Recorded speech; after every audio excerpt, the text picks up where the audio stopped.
একটি নতুন টপিক শুরু করতে যাচ্ছি, সেটি হলো বহির্জাত প্রক্রিয়া এবং তাদের দ্বারা সৃষ্ট ভূমিরূপ। ঠিক আছে, এবার এটি ফার্স্ট টপিক। তো সবার প্রথমে বলি বহির্জাত প্রক্রিয়া এবং তাদের দ্বারা সৃষ্ট ভূমিরূপ, অর্থাৎ ভূমিরূপ গঠনকারী ভূমিরূপ গঠনে বহির্জাত প্রক্রিয়ার ভূমিকা। এটা তোমাদের প্রথমে আছে, হ্যাঁ, আমি পার্ট বাই পার্ট সবকিছুই বুঝিয়ে দিচ্ছি। ঠিক আছে, তো সবার প্রথমে ভূমিরূপ কাকে বলে? ভূমিরূপ বলতে কি বোঝো?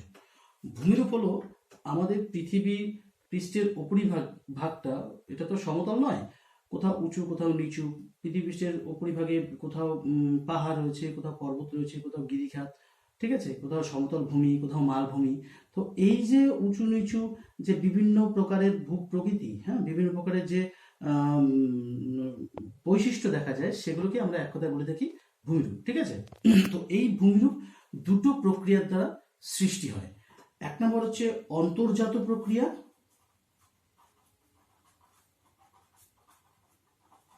ও আরেকটি হচ্ছে বহির্জাত প্রক্রিয়া।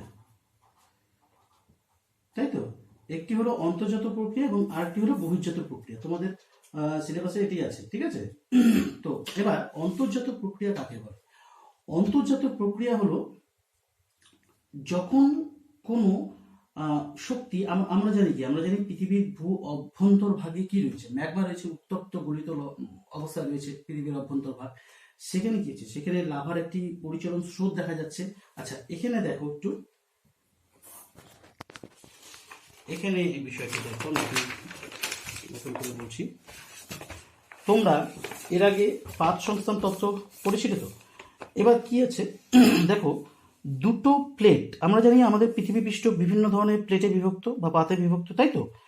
তো এবার মনে করো, ধরো দুটো প্লেটে যখন চলন হয়, ধরো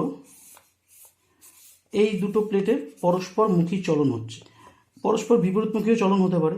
ঠিক আছে, এবং এই চলনটা কেন হয়? কারণ হচ্ছে এই পাতের যে ভূ অভ্যন্তর ভাগে যে গলিত ম্যাগমা রয়েছে, সেই ম্যাগমার মধ্যে একটি পরিচলন স্রোত দেখা যায়। ঠিক আছে, স্রোতটা কিরকম?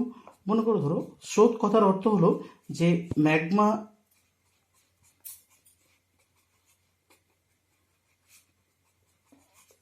এই যে ভূ অভ্যন্তরভাগে উত্তপ্ত গলিত ম্যাগমা এক স্থান থেকে আরেক স্থানে প্রবাহিত হওয়ার যে প্রক্রিয়াটা, সেটাকে আমরা বলে থাকি পরিচলন স্রোত। যখন ম্যাগমা পরস্পর মুখী প্রবাহিত হয়, তখন কি হচ্ছে? পরস্পর মুখী প্রবাহিত হচ্ছে, তখন কি হচ্ছে? উপরের দুটো প্লেটকে পরস্পরের দিকে নিয়ে আসছে, এদিক থেকে এটিকে নিয়ে আসছে, এদিক থেকে এটিকে নিয়ে আসছে। ঠিক আছে, আবার যখন বিপরীতমুখী হয়, পরিচালন স্রোতটা যখন বিপরীত দিকে যায়, তখন দুটো প্লেটকে পরস্পর থেকে দূরে সরিয়ে নিয়ে যায়, তাই তো? তো এক্ষেত্রে কি হচ্ছে? দুটোকে কাছাকাছি নিয়ে এসছে। এবার যখন এই দুটো প্লেট যখন কাছাকাছি আসছে, তখন কি হচ্ছে? তাদের মধ্যে একসময় ঘর্ষণ তৈরি হবে, তাদের মধ্যে একসময় সংঘর্ষ বাঁধবে। সংঘর্ষ বাঁধার ফলে কি হচ্ছে? একটি পাত আর একটি পাতের তলদেশে এইভাবে ঢুকে যায়। ঠিক আছে, 45 ডিগ্রি অ্যাঙ্গেলে ঢুকে যায়, যেটাকে আমরা বলে থাকি কি অধঃপাত অঞ্চল। এটা তোমরা জানো। এবার ঢুকে যাওয়ার সাথে সাথে কি হচ্ছে? তার যে এই পাতের যে আভ্যন্তরীণ অংশটা, এই অংশটা ভূ অভ্যন্তরীণ প্রচণ্ড উত্তাপের ফলে এটা গলে যায়, গলে গিয়ে তরল ম্যাগমা পরিণত হয়। এবং কারণ এখানে ঘর্ষণের সৃষ্টি হচ্ছে, এই ঘর্ষণের ফলে তাপের সৃষ্টি হচ্ছে, এবং ভূ অভ্যন্তরীণ তাপ, এই দুটো তাপের ফলে কি হচ্ছে? যে অংশটা ঢুকে গেল, সেই অংশটা কি হচ্ছে? তোমার গলিত, মানে এটা ম্যাগমায় পরিণত হচ্ছে, গলিত হয়ে ম্যাগমায় পরিণত হচ্ছে। এবং এই সংঘর্ষের ফলে এখানে যে ফাটলের সৃষ্টি হয়, সেই ফাটলের মধ্যে থেকে ম্যাগমাটা আস্তে আস্তে বেরিয়ে আসে। বেরিয়ে এসে কিন্তু এখানে কিসের সৃষ্টি করে? এখানে আগ্নেয় পর্বতের সৃষ্টি করছে। এছাড়া যদি ধরো এই দুটো পাতের মাঝখানে যদি কোনো একটা সাগর মহাসাগর যদি এরকম থাকতো, এবং সেই সাগর মহাসাগরের তলদেশে যে নুড়ি কাকর বালি প্রভৃতি সঞ্চিত অবস্থায় যদি থাকে, তাহলে কি হবে? তাহলে সেই নুড়ি কাকর বালিতে ক্রমশ পার্শ্বচাপের সৃষ্টি হবে। সেই পার্শ্বচাপের ফলে সেখানে কিন্তু ভঙ্গিল পর্বতেরও সৃষ্টি হতে পারে। তাহলে কি হলো? তাহলে এই যে পরিচালন স্রোতটা, এই পরিচালন স্রোতের ফলেই যাবতীয় এখানে ভূমিরূপের সৃষ্টি হলো। এবং এই পরিচালন স্রোতের দ্বারাই কিন্তু ভূ অভ্যন্তরে বিভিন্ন ধরনের ভূ আন্দোলনের সৃষ্টি হয়। কেমন করে? কারণ এই দুটো পাত যখন পরস্পরের কাছে সংঘর্ষ হলো, পরস্পরের মধ্যে যখন সংঘর্ষ হলো, তখন কিন্তু সেখানে ভূ আন্দোলনের বা ভূমিকম্পের সৃষ্টি হলো। ঠিক আছে, তাহলে এই অন্তর্জাত প্রক্রিয়ার ফলে কি দেখলাম আমরা, যে পর্বত সৃষ্টি হলো, আগ্নেয় পর্বত হতে পারে, ভঙ্গিল পর্বত হতে পারে, এভাবে মালভূমিরও সৃষ্টি হতে পারে। ঠিক আছে, এইবার এই পর্বত, ভঙ্গিল পর্বত বলো, আগ্নেয় পর্বত বলো বা মালভূমি বলো, এই ভূমিরূপগুলো সৃষ্টি হওয়ার পর সেই ভূমিরূপের উপরে কি হচ্ছে, প্রতিনিয়ত বাহ্যিক শক্তি কাজ করছে। বাহ্যিক শক্তি বলতে আমরা কি বুঝে থাকি, নদী, হিমবাহ, হ্যাঁ, বায়ু, সমুদ্র তরঙ্গ, ভৌমজল। তোমাদের সিলেবাসে যেটা আছে সেটা নদী এবং বায়ু, তাই তো, নদী আছে এবং বায়ু আছে। তো কি হলো, এই বাহ্যিক শক্তিগুলো প্রতিনিয়ত সেখানে কাজ করছে। কি কাজ করছে, ক্ষয় কাজ করছে। সেই ক্ষয়ভূত পদার্থগুলোকে এক স্থান থেকে আরেক স্থানে বয়ে নিয়ে যাচ্ছে, এবং সেই যেই পদার্থগুলোকে বয়ে নিয়ে গেল সেই পদার্থগুলোকে কোন একটা নিচু জায়গায় সঞ্চিত করছে, তাই না? তাহলে কি হচ্ছে, এই যে শক্তিগুলো আছে, এই যে বাইরের যে প্রক্রিয়াগুলো আছে, সেই প্রক্রিয়াগুলোর প্রধান উৎস কি, সূর্য, তাই না? তোমাদের সিলেবাসে রয়েছে নদী, হিমবাহ এবং বায়ু, তাই তো। তো এই যে শক্তিগুলো রয়েছে, এগুলো সব হলো বহির্জাত শক্তি, যার প্রধান উৎস হলো সূর্য। ঠিক আছে, এই শক্তিগুলো অন্তর্জাত শক্তির ফলে যে সমস্ত ভূমিরূপের সৃষ্টি হচ্ছে তাদের উপর কিন্তু প্রতিনিয়ত কাজ করে চলেছে। কি কি কাজ করছে, ক্ষয় কাজ, ক্ষয়ভূত পদার্থগুলোকে বহন করে নিয়ে যাচ্ছে এবং সেগুলোকে সঞ্চয় করছে, এবং তার দ্বারা কিন্তু বিভিন্ন ধরনের ভূমিরূপের সৃষ্টি করছে। ঠিক আছে, আচ্ছা, এবার দেখো, তাহলে আমরা কি জানলাম যে অন্তর্জাত প্রক্রিয়া কাকে বলে। অন্তর্জাত প্রক্রিয়া বা অন্তর্জাত শক্তি হলো সেই শক্তি যে শক্তির উৎপত্তি হয় পৃথিবীর অভ্যন্তর ভাগ থেকে, তাই তো। বিশেষত ভূ আন্দোলনের ফলে, ভূ আন্দোলন, ভূমিকম্প, এগুলোর পেছনে যে শক্তিগুলো রয়েছে সেগুলো, তাই তো। এবার বহির্জাত শক্তি কি, বহির্জাত শক্তি হলো বা বহির্জাত প্রক্রিয়া হলো সেই শক্তি বা সেই প্রক্রিয়া যার উৎপত্তি হচ্ছে পৃথিবীর বাইরে। ঠিক আছে, যার উৎস হলো প্রধানত সূর্য বা বায়ুমণ্ডল। ঠিক আছে, তো এবার এই শক্তিগুলোর ফলে, এই বহির্জাত শক্তিগুলোর ফলে, হ্যাঁ, যে সমস্ত ভূমিরূপ সৃষ্টি হয়, যেমন নদী, হিমবাহ এবং বায়ুর কাজের দ্বারা যে সমস্ত ভূমিরূপ সৃষ্টি হয় সেগুলো সম্পর্কে আমরা আলোচনা করব।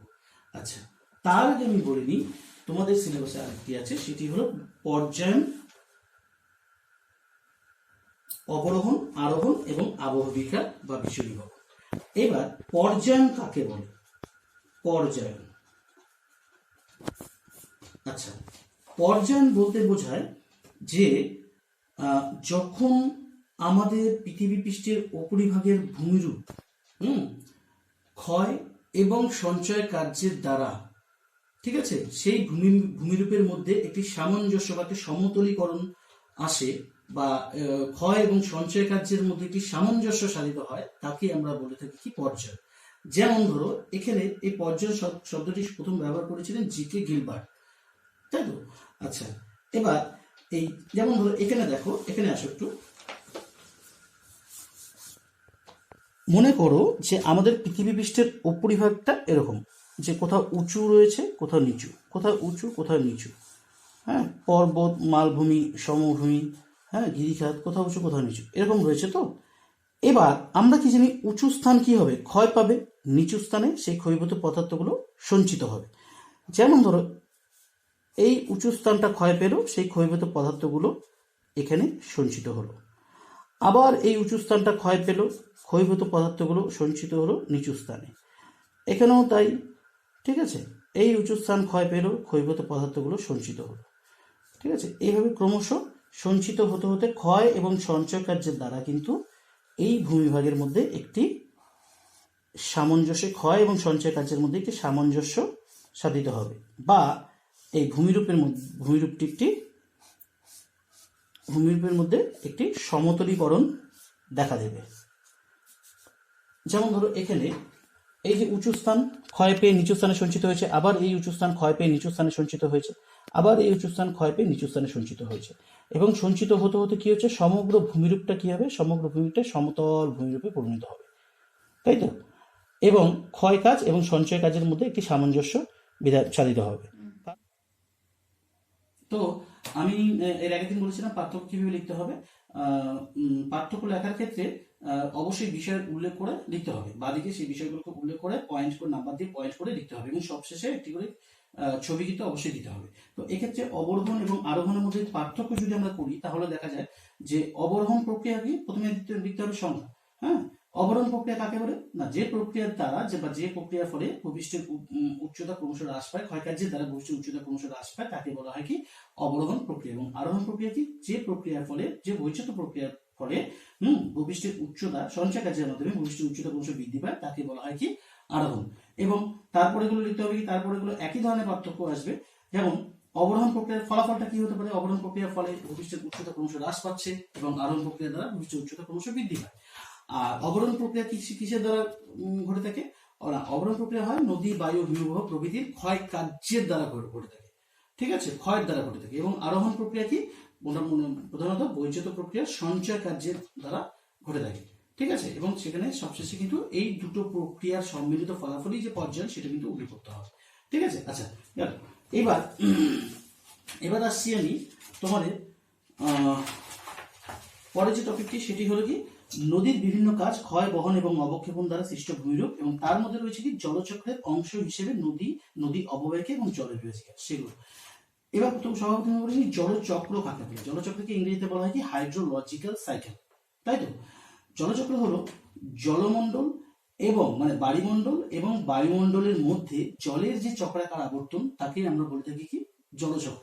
যেমন মেঘ বা বৃষ্টিপাত, সূর্যের তাপে স্থলভাগের জল কি হচ্ছে? বায়ুমণ্ডলের জল কি হচ্ছে? সেটা বাষ্পীভূত হয়ে আকাশে যাচ্ছে এবং সেখানে সেগুলো ঘনীভূত হয়ে মেঘে পরিণত হচ্ছে এবং সেখান থেকে আবার বৃষ্টির আকারে সেগুলো ভূপৃষ্ঠে পতিত হচ্ছে বা বায়ুমণ্ডলে পতিত হচ্ছে। সুতরাং জলের একটি চক্রাকার আবর্তন হচ্ছে, এটাকে আমরা বলে থাকি কি? জলচক্র, ঠিক আছে। এবার এর মধ্যে কি? নদী অববাহিকা এবং জল বিভাজিকা। আচ্ছা, নদী কাকে বলে সেটা তোমরা সবাই জানো আশা করি। এবার এখানে আমি যেটা বলবো সেটা হচ্ছে নদী অববাহিকা কাকে বলে। নদী অববাহিকা হলো, আচ্ছা তার আগে এখানে একটু তোমরা দেখে নাও, এদিকে আসো। মনে করো যে এই পর্বত থেকে, হ্যাঁ, বিভিন্ন জায়গা থেকে এই জলধারাগুলো সৃষ্টি হয়েছে। জলধারাগুলোকে আমরা বলে থাকি সারফেস রান অফ, ঠিক আছে। আচ্ছা, এই জলধারাগুলো সৃষ্টি হয়ে একটি প্রধান জলপ্রবাহের সাথে মিলিত হয়েছে। মিলিত হয়ে সেই প্রধান জলপ্রবাহটিকে নদীর আকারে ক্রমশ ভূমির ঢাল অনুযায়ী নিচের দিকে প্রবাহিত হওয়ার পর যখন সে মধ্যগতি পেরিয়ে যখন সে নিম্নগতিতে আসে, তখন বিভিন্ন শাখা প্রশাখায় বিভক্ত হয়ে যায়, ঠিক আছে। এবং সে মধ্যগতিতে যখন ছিল, তখন বিভিন্ন জায়গা থেকে অনেক উপনদী এসে তার প্রধান নদীর সাথে মিলিত হয়, ঠিক আছে। আচ্ছা, তারপরে নিম্নগতি থেকে সেই শাখা প্রশাখা সহকারে প্রধান নদীটি কোনো একটি সমুদ্র বা সাগর মহাসাগর বা কোনো একটা হ্রদে পতিত হয়। আচ্ছা, তাহলে এই যে সমগ্র অঞ্চলের মধ্য দিয়ে যে নদীটি তার শাখা নদী এবং উপনদী সহকারে প্রবাহিত হয়েছে, এই সমগ্র অঞ্চলটিকে আমরা বলে থাকি কি? সেই নদীর অববাহিকা। অঞ্চলটিকে যদি আমরা এইভাবে চিহ্নিত করি, তাহলে কিন্তু সেই নদীর অববাহিকা অঞ্চলটিকে আমরা পেয়ে যাব, ঠিক আছে।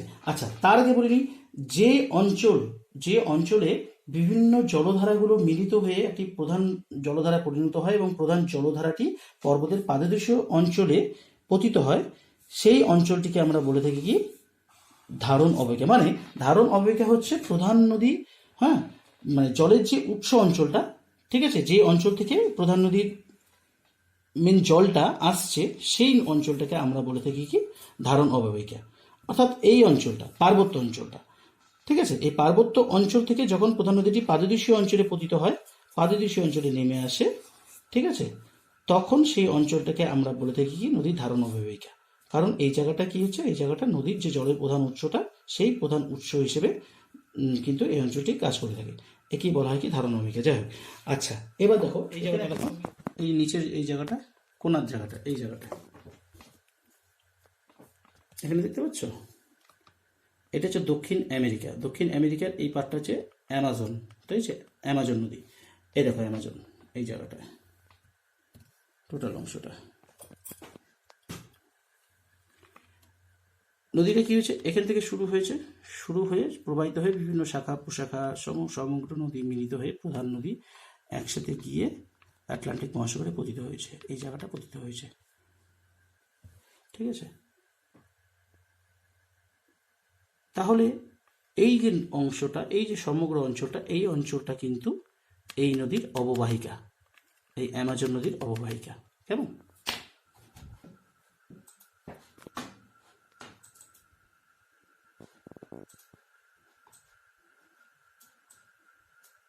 এই যে এখানে দেখো, একটু কাছে আসো একটু, এই যে দেখো, এই যে অ্যামাজন, এই যে অংশটা, এই অংশটা এখানে পতিত হয়েছে। সুতরাং এই যে টোটাল অঞ্চলটা, এই অঞ্চলটাই কিন্তু, এই যে টোটাল যে অঞ্চলটা যেটা কিছুক্ষণ আগে দেখালাম, এই অঞ্চলটা কিন্তু অ্যামাজনের অববাহিকা। কেমন? আচ্ছা, এবার এখানে দেখো খাতার মধ্যে আরেকটি টপিক আছে, সেটা হচ্ছে জলবিভাজিকা। জলবিভাজিকা কাকে বলে? যখন ধরো এই একটি নদী অববাহিকা,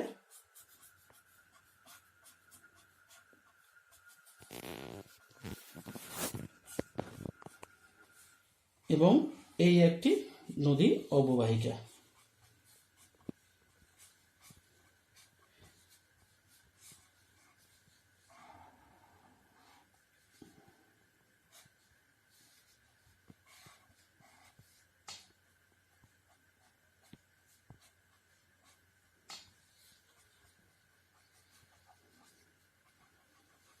এই পাশাপাশি দুটো নদী অববাহিকা যে মাঝখানে অবস্থিত যে উচ্চ ভূমির দ্বারা পৃথক হয়, সেই উচ্চ ভূমিটাকে আমরা বলে থাকি জলবিভাজিকা।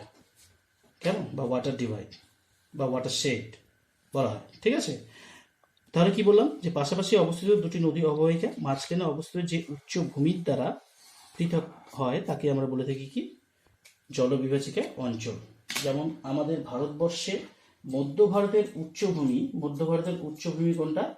এই যে মধ্য ভারতের উচ্চভূমি, দেখো এখানে,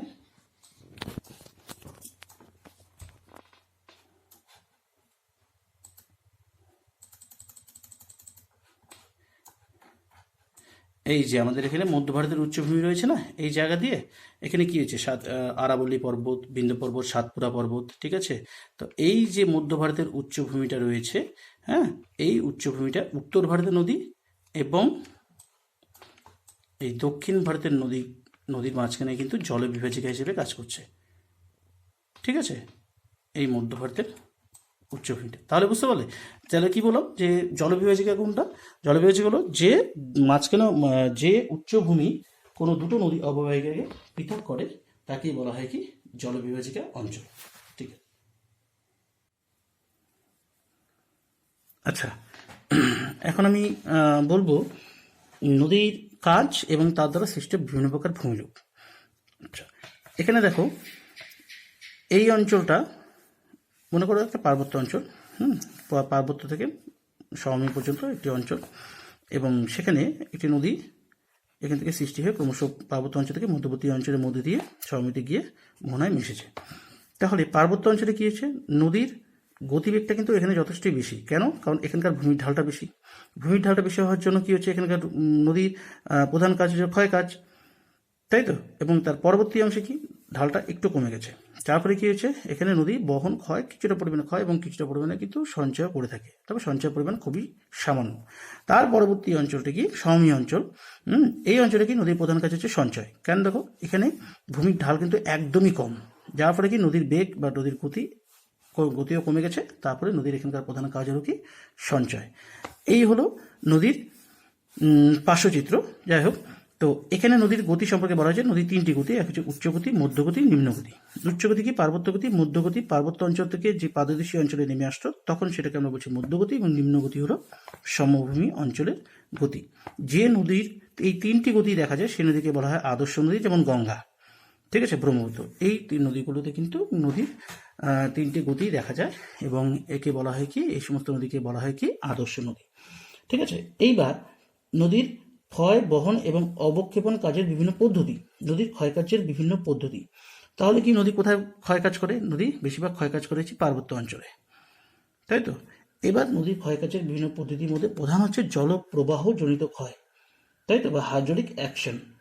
পার্বত্য অঞ্চলে নদীর স্রোতের প্রবল আঘাতের ফলে নদী খাত এবং নদীর দুপাশে থাকা প্রস্তরখণ্ডগুলো ক্ষয়প্রাপ্ত হয়ে ভেঙে যায় জলস্রোতের প্রবল আঘাতে, এবং এটাকে আমরা বলে থাকি কি? হাইড্রোলিক অ্যাকশন বা জলস্রোত জড়িত ক্ষয় বা জলপ্রবাহ জনিত ক্ষয়। এবার আসছে আমি অবঘর্ষ। অবঘর্ষ ক্ষয় কাকে বলা হয়? নদী বাহিত বিভিন্ন প্রকার প্রস্তরখণ্ড যখন নদী খাতের সঙ্গে সংঘর্ষের ফলে, নদী খাতের সঙ্গে সংঘর্ষের ফলে মানে এরকম ব্যাপারটা, ধরো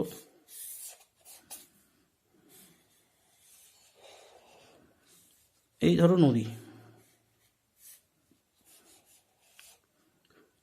ঠিক আছে, এই ধরো প্রস্তরখণ্ড, এই প্রস্তরখণ্ডের সাথে এই নদীখাতের সংঘর্ষের ফলে যে ক্ষয় হয়, যে গর্তের সৃষ্টি হয়, সেগুলোকে আমরা বলে থাকি কি অবঘর্ষজনিত ক্ষয়। মনে রাখতে হবে যে প্রস্তরখণ্ডের সঙ্গে কিন্তু নদী খাতের ক্ষয় হবে অবঘর্ষ প্রক্রিয়ার দ্বারা। আচ্ছা, তারপরে হচ্ছে ঘর্ষণ ক্ষয়। ঘর্ষণ ক্ষয় কাকে বলে? যখন দুটো প্রস্তরখণ্ড নদী দ্বারা বাহিত প্রস্তরখণ্ডগুলি যখন পরস্পরের মধ্যে সংঘর্ষ বাঁধে, তাই তো? একটা নদী খাতের মধ্যে দিয়ে বাহিত প্রস্তরখণ্ডগুলোর পরস্পরের মধ্যে তো সংঘর্ষ বাঁধার সম্ভাবনা রয়েছে। যখন পরস্পরের সাথে সংঘর্ষ বাঁধে তখন দুটো প্রস্তরখণ্ড কি হয়, ভেঙে গিয়ে সেগুলো ছোট ছোট নুড়িকাকর বালিতে পরিণত হয়। একে বলা হয় কি ঘর্ষণ ক্ষয়। কেমন? আচ্ছা, আর একটা রয়েছে কি দ্রবণ ক্ষয়। দ্রবণ ক্ষয় কাকে বলে? যখন লবণজাতীয় শিলাস্তরগুলি জলের সাথে দ্রবীভূত হয়ে অম্লের প্রভাবে রাসায়নিকভাবে বিয়োজিত হয়, তখন তাকে আমরা বলে থাকি কি দ্রবণ ক্ষয়। ঠিক আছে, মনে রাখতে হবে যে এখানে কিন্তু রাসায়নিক বিয়োজন প্রক্রিয়া সংঘটিত হচ্ছে। ঠিক আছে, এটাকে আমরা বলে থাকি কি দ্রবণ ক্ষয়। এছাড়া নদী বিভিন্ন প্রক্রিয়ার বিভিন্ন পদ্ধতিতে কিন্তু বহন কাজ করে থাকে। কী কী প্রক্রিয়া বহন করে? যেমন দ্রবণ প্রক্রিয়া, ভাসমান প্রক্রিয়া, লম্ফদান প্রক্রিয়া। এই প্রক্রিয়াগুলোর দ্বারা কিন্তু নদী মূলত তার বহন কাজ করে থাকে। এবার নদীর ক্ষয়কার্যের ফলে সৃষ্ট বিভিন্ন প্রকার ভূমিরূপ। আচ্ছা, নদীর ক্ষয়কার্যের ফলে সৃষ্টি হওয়া বিভিন্ন প্রকার ভূমিরূপ। প্রথমেই বলি যে নদীর ক্ষয়কার্য মূলত কিন্তু পার্বত্য অঞ্চলে সংঘটিত হয়। পার্বত্য অঞ্চল থেকে যখন নদী মধ্যগতিতে আসে তখন কিন্তু নদীর ভূমির ঢাল যেহেতু একটু কমে যায়, তখন কিন্তু নদীর ক্ষয়ের পরিমাণটা একটু কমে যায়। এবং নিম্নগতিতে নদীর মূল কাজ হলো সঞ্চয় কাজ। ঠিক আছে, সুতরাং প্রথমে আমি আগে নদীর ক্ষয়কার্যের ফলে কী কী ভূমিরূপ গঠিত হয় সেগুলো তোমাদেরকে বলছি। আচ্ছা, প্রথমে যেটা হয় সেটা হচ্ছে ভি আকৃতির উপত্যকা। তো নদীর পার্বত্য প্রবাহে প্রথম অবস্থায় কিন্তু নদী মেনলি নিম্নক্ষয় করে এবং প্রথমে নদীর উপত্যকা অর্থাৎ নদীর পার্বত্য অঞ্চলে মূলত নিম্নক্ষয় হয় এবং পরবর্তী সময় যখন কিছু পরিমাণে পার্শ্বক্ষয় হয় তখন কিন্তু সেখানে ভি আকৃতির উপত্যকার সৃষ্টি হয়। ঠিক আছে, আচ্ছা, এবার আসছি আমি শৃঙ্খলিত শৈলশিরা। শৃঙ্খলিত শৈলশিরা কাকে বলে? পার্বত্য অঞ্চলে নদী কী করে? নদী গতিপথে তো বাধা পায় এবং সেই বাধা থাকলে সেই বাধাকে এড়িয়ে যাওয়ার জন্য কিন্তু নদী এঁকে বেঁকে চলতে শুরু করে, তাই তো? এই অবস্থায় কি হয়? এই অবস্থায় দূর থেকে দেখলে মনে হয় যেন শৈলশিরাগুলি কী হচ্ছে, শৃঙ্খলিত অবস্থায় রয়েছে। অর্থাৎ মানে একটি শৈলশিরা যেন নদীটিকে আবদ্ধ করে রেখেছে, নদীর সম্পূর্ণ প্রবাহটিকে যেন আবদ্ধ করে রেখেছে। মানে নদীর যে সম্পূর্ণ প্রবাহটা সেটা কিন্তু দূর থেকে দেখা যায় না।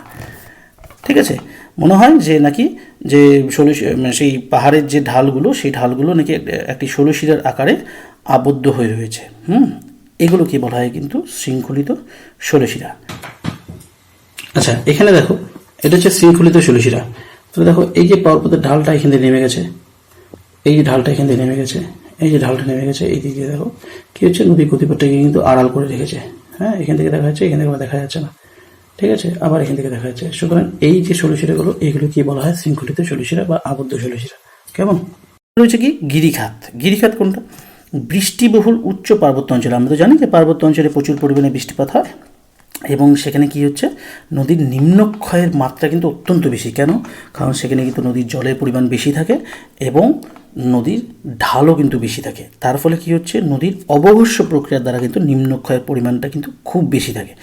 তখন কি হয়? তখন কিন্তু নদী উপত্যকাটি, মানে নদী যে অঞ্চলের মধ্যে দিয়ে নদী যে অবনমিত অঞ্চলের মধ্যে দিয়ে প্রবাহিত হয় তাকে তো আমরা নদী উপত্যকা বলে থাকি। সেই উপত্যকাটি কি হয়? সংকীর্ণ এবং অতি গভীর হয়। কেন? কারণ অত্যাধিক পরিমাণে নিম্নক্ষয়ের জন্য। এই ধরনের অতি গভীর ও সংকীর্ণ উপত্যকাকেই কিন্তু আমরা গিরিখাত বলে থাকি। কেমন? যেমন ধরো, সাধারণত হিমালয়ের বিভিন্ন অঞ্চলে, আমাদের হিমালয় তো নবীন ভঙ্গিল পার্বত্য অঞ্চল, এই জায়গাটা কিন্তু অনেক গিরিখাত দেখতে পাওয়া যায়। ওকে, আচ্ছা, আরেকটি কী রয়েছে? ক্যানিয়ন। ক্যানিয়ন কোথায় উৎপন্ন হয়? ক্যানিয়ন দেখা যায় মেনলি শুষ্ক অঞ্চলে, মরুপ্রায় শুষ্ক অঞ্চলে কিন্তু ক্যানিয়ন দেখা যায়। এই অঞ্চলে কী হচ্ছে, অতি সংকীর্ণ এবং অতি গভীর গিরিখাতকে কিন্তু ক্যানিয়ন বলা হয়। ক্যানিয়নের আকৃতি কিন্তু আই আকৃতির হয়। এখানে পার্শ্বক্ষয় একেবারেই হয় না, শুধুমাত্র নিম্নক্ষয় হয়, যার ফলে কিন্তু এখানে তোমার এই উপত্যকার আকৃতি কিন্তু আয়ের মতন হয় এবং একেই বলা হয় কি ক্যানিয়ন। ঠিক আছে, এই যে গিরিখাতগুলো রয়েছে একেই আমরা বলে থাকি কি ক্যানিয়ন। রয়েছে গিরিখাত এবং ক্যানিয়নের মধ্যে পার্থক্য কি দেখো, গিরিখাত হলো বৃষ্টিবহুল অঞ্চলে বৃষ্টিবহুল অতি উচ্চ ভঙ্গিল পার্বত্য অঞ্চলে কিন্তু সৃষ্টি হয়। ক্যানিয়ন কোথায় সৃষ্টি হয়, বৃষ্টিবিরল মরুপ্রায় শুষ্ক পার্বত্য অঞ্চলে। আচ্ছা, গিরিখাতের আকৃতি কি, গিরিখাত কিন্তু অত্যন্ত গভীর এবং সংকীর্ণ এবং এর ইংরেজি আকৃতি কিন্তু ভি অক্ষরের মতন হয়। কিন্তু ক্যানিয়ন গভীর এবং অতি সংকীর্ণ তো বটেই, কিন্তু এর আকৃতি কিন্তু ইংরেজির আই অক্ষরের মতন হয়। গিরিখাতে কি, অতি উচ্চ পার্বত্য অঞ্চলে প্রবল বেগে যখন নদী প্রবাহিত হয় তখন পার্শ্বক্ষয়ের তুলনায় নিম্নক্ষয় বেশি হলেও বৃষ্টিবহুল অঞ্চলে কিন্তু সামান্য পার্শ্বক্ষয় চলতে থাকে। এই জন্য কিন্তু এর আকৃতি কিন্তু ভি অক্ষরের মতন হয়। কিন্তু দীর্ঘ পথ ধরে বৃষ্টিহীন পার্বত্য অঞ্চলে যখন নদী প্রবাহিত হয় তখন সেখানে তো নদীতে জলের পরিমাণ কম থাকেই, ঠিক আছে, সেই জন্য কিন্তু সেখানে কিন্তু শুধু নিম্নক্ষয় চলতে থাকে। হ্যাঁ, পার্শ্বক্ষয় হয় না বললেই চলে। এই জন্য কিন্তু এই শুষ্ক পার্বত্য অঞ্চলের গিরিখাতগুলোর আকৃতি কিন্তু আই আকৃতির মতন হয়। কেমন? আচ্ছা, পরে রয়েছে কি খরস্রোত। খরস্রোত কাকে বলে? খরস্রোত হলো যদি পার্বত্য অঞ্চলে বা নদীর গতিপথে যদি কোমল এবং কঠিন শিলাস্তরগুলি একে অপরের লম্বালম্বিভাবে থাকে তখন নরম শিলা কিন্তু দ্রুত ক্ষয় পায়। ঠিক আছে, কঠিন শিলার তুলনায় নরম শিলাটা দ্রুত ক্ষয় পায়। এবং ক্ষয় পেয়ে কী হয়, কঠিন শিলা যেহেতু কম ক্ষয় পাচ্ছে তাহলে সেখান থেকে কী হচ্ছে, নদীর জলটা নরম শিলার উপর আছড়ে পড়ে। এইভাবে কী হচ্ছে, পরপর যদি কঠিন শিলা নরম শিলা এইভাবে অবস্থান করে তাহলে সেখানে কিন্তু নদীর জলটা কী হচ্ছে, একটি ধাপে ধাপে অগ্রসর হয় এবং দেখতে সেটি অনেক সময় কিসের মতন মনে হয়, জলপ্রপাতের মতন মনে হয়। এটাকেই আমরা বলে থাকি কি খরস্রোতা। যেমন কোথায় দেখা যায়, মিশরের আসওয়ান থেকে আটবারা পর্যন্ত স্থানে কিন্তু নীল নদীর গতিপথে প্রায় 6 জায়গায় কিন্তু খরস্রোতা সৃষ্টি হয়েছে, কারণ সেখানে কঠিন শিলা এবং নরম শিলা পরস্পর লম্বালম্বিভাবে অবস্থান করে। কেমন? পরবর্তী যে ভূমিরূপটা রয়েছে সেটা হলো জলপ্রপাত। জলপ্রপাত কাকে বলে? পার্বত্য অঞ্চলে নদীর গতিপথে যদি কঠিন ও কোমল শিলাস্তর উপর নিচে আড়াআড়িভাবে বা তির্যকভাবে অবস্থান করে, হ্যাঁ, তাহলে সেখানে কী হয়, কোমল শিলাস্তর কঠিন শিলাস্তরের তুলনায় দ্রুত ক্ষয় পেয়ে চলে যায় এবং নদী প্রবাহপথে খাড়া ঢালের সৃষ্টি করে। কেন খাড়া ঢালের সৃষ্টি করে? কারণ কঠিন শিলা কম ক্ষয় পাচ্ছে, নরম শিলা বেশি ক্ষয় পাচ্ছে। যদি উপরে কঠিন শিলা থাকে এবং নিচে যদি কোমল শিলা থাকে এবং কোমল শিলা যদি দ্রুত ক্ষয় পায় তাহলে কী হবে, নদীর জলটা তোমার ওই কঠিন শিলা থেকে প্রবল বেগে নিচে পতিত হবে, তাই না? তখন কিন্তু ওই নদীর স্রোত তখন ওই খাড়া ঢাল থেকে প্রবল বেগে যে নিচে পড়ছে একেই বলা হয় জলপ্রপাত। কেমন? আচ্ছা, যেমন ধরো দক্ষিণ আমেরিকার ভেনেজুয়েলার অ্যাঞ্জেল জলপ্রপাতটি পৃথিবীর উচ্চতম জলপ্রপাত। আচ্ছা, প্রপাতকূপ আরেকটা রয়েছে, প্রপাতকূপ বা প্লাঞ্চ পুল। কী হয়, জলপ্রপাতের জলটা যখন সজোরে ওপর থেকে নিচে আছড়ে পড়ে তখন কিন্তু সেই জলস্রোতের আঘাতে কিন্তু ওই পাদদেশীয় অঞ্চলে কিন্তু একটি গোলাকার গর্তের সৃষ্টি হয়। একেই বলা হয় কিন্তু প্রপাতকূপ। আরেকটি রয়েছে কি মন্থকূপ বা পটল। কাকে বলে? পার্বত্য গতিতে যখন নদীখাতের কোনো অংশে কোমল শিলাস্তর অবস্থান করে তখন কিন্তু নদীবাহিত শিলাখণ্ডের আঘাতে নদীগর্ভে যে অবঘর্ষ প্রক্রিয়া আমি তোমাদেরকে আগেই বলেছি, অবঘর্ষ প্রক্রিয়ার দ্বারা ওই বড় বড় প্রস্তরখণ্ড বা ছোটো ছোটো প্রস্তরখণ্ড যাই বলো না কেন সেগুলো কিন্তু নদী খাতে কিন্তু নদী খাতে কিন্তু আঘাত করে। নদী খাতে আঘাত করার ফলে কী হচ্ছে, সেখানে কিন্তু অনেক ছোটো ছোটো গর্তের সৃষ্টি হয়। ঠিক আছে, এই গর্তগুলোকেই কিন্তু বলা হয় কি মন্থকূপ। মানে মন্থকূপ হলো যে নদী খাতে যে অবঘর্ষ প্রক্রিয়ার দ্বারা যে গর্তের সৃষ্টি হয় সেগুলোকেই আমরা বলে থাকি মন্থকূপ। কেমন? আচ্ছা, এই গেল হচ্ছে তোমাদের নদীর ক্ষয়কার্যের ফলে গঠিত ভূমিরূপগুলো। এরপর দিন তোমাদেরকে আমি নদীর সঞ্চয় কার্যের ফলে যে সমস্ত ভূমিরূপ গঠিত হয় সেগুলো নিয়ে আলোচনা করব। একটি কথা বলে রাখি যে এই ভূমিরূপগুলো লেখার সময় কিন্তু তোমাদের উদাহরণ এবং ছবি এটা কিন্তু অবশ্যই দিতে হবে। সুতরাং ছবিটা কিন্তু বাড়িতে ভালো মতন প্র্যাকটিস করবে প্র্যাকটিস করার পাশাপাশি উদাহরণগুলো ভালো মতন করে পড়বে, ঠিক আছে? ঠিক আছে, তো এটা তোমরা এই নদীর ক্ষয়কার্যের ফলে যে ভূমিরূপগুলো আছে সেগুলো পড়ে ফেলো। এরপর দিন আমি তোমাদেরকে সঞ্চয় কার্য বা অবক্ষেপণের ফলে যে ভূমিরূপগুলো সৃষ্টি হয় সেগুলো বুঝিয়ে দেব। সুতরাং তাহলে এই হলো তোমাদের বহির্জাত শক্তি বা বহির্জাত প্রক্রিয়া দ্বারা সৃষ্ট ভূমিরূপ। এই অংশ থেকে বিভিন্ন প্রশ্ন আমি নিচে লিখে দিচ্ছি, হ্যাঁ, তোমরা দেখো সেগুলোকে এবং সেগুলোকে বাড়িতে পড়ে ফেলো, ঠিক আছে? আর কোথাও যদি কোনো প্রবলেম হয় বা কোথাও যদি কোনো অসুবিধা হয় তাহলে সেগুলো তোমরা আমাকে লিখে জানাও, আমি সেই অনুযায়ী তোমাদেরকে সেগুলোকে আরো ভালো করে বুঝিয়ে দিব, কেমন? আর যদি কোনো জায়গায় কোনো পড়তে অসুবিধা হয় তাহলে সেটাও তুমি আমাকে জানাও, হ্যাঁ, আমি সেগুলো সমাধান করে দেবো, কেমন?